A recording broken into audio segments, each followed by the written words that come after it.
শেষ পর্যন্ত আইপিএল এর পঞ্চম ম্যাচে এসে চেন্নাই আবারও জয়ের ধারায় ফিরল। পরপর যে পরাজয়ের বৃত্ত ভেঙে তারা জয়ের ধারায় ফেরাতে, পরপর 2 ম্যাচে পরাজয়ের পরে এই জয়ের ধারায় ফেরাতে চেন্নাই নিশ্চয়ই অনেক বেশি আত্মবিশ্বাসী হবে। মুস্তাফিজের বোলিংয়ের কথা আমরা বলেছি, মাত্র 22 রান দিয়েছেন, 4 ওভারে 2 উইকেট নিয়েছেন, তার মধ্যে শ্রেয়াস আয়ারের উইকেট রয়েছে। এছাড়া রবীন্দ্র জাদেজা এবং তুষার দেশপান্ডে কিন্তু 3টা করে উইকেট নিয়েছেন। বোলিংয়ের জন্যই আজকে তোপের মুখে পড়েছে Kolkata night Riders. Kolkata 137 run করেছিল, জবাবে চেন্নাই 141 রান করেছে 17.4 ওভারে, অর্থাৎ 14 বল হাতে রেখে তারা জিতে গেল। মুস্তাফিজ আবারও অধিকার করলেন সেই পার্পেল ক্যাপটি, যেটি হাতছাড়া হয়েছিল, চাহালের হাতে গিয়েছিল গতদিন।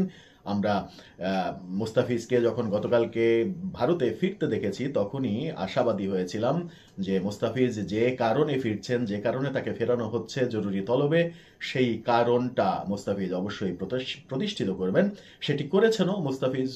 ময় একটা ম্যাচ না হলেও মুস্তাফিজের দারুণ কিপটা বোলিং কিন্তু ওদেরকে ভুগিয়েছে, কলকাতাকে ভুগিয়েছে। কলকাতা ব্যাটিংয়ে পুরোপুরি ব্যর্থ হয়েছে, 137 রান।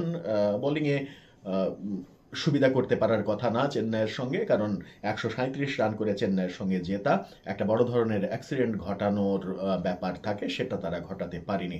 অভিনন্দন চেন্নাইকে, অভিনন্দন মুস্তাফিজ, এবং মুস্তাফিজকে অভিনন্দন আরও বেশি এই কারণে যে 2 উইকেট পেয়েছেন তিনি, সেই উইকেট সংখ্যা 3 হতে পারত যদি অধিনায়ক মহেন্দ্র সিং ধোনি আন্দ্রে রাসেলের ক্যাচটা না ফেলতেন।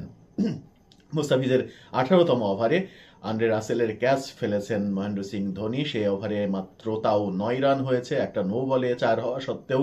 পরে ফ্রি হিটে বাউন্ডারি নিতে পারেননি রাসেল লাইভ পেয়েও শেষ পর্যন্ত টিকতে পারেননি। পরের ওভারে তুষার দেশপান্ডে রাসেলকে আউট করেছেন। সব মিলে 3 উইকেট হতো, উইকেট সংখ্যা 10 হতে পারত, কিন্তু তার দুর্ভাগ্য মহেন্দ্র সিং ধোনির মতো বিশ্বস্ত হাত কিন্তু মিস করেছে। মিস হওয়া খেলারই অংশ। সাধুবাদ মুস্তাফিজকে দারুণ পারফরমেন্সের জন্য, এবং অভিনন্দন চেন্নাইকে। সমবেদনা কলকাতার জন্য, তারা এই ম্যাচে চেন্নাইয়ের সঙ্গে পেরে উঠল না। এরপরে আবার ফিরে আসতে পারে কিনা সেটাই দেখার বিষয়।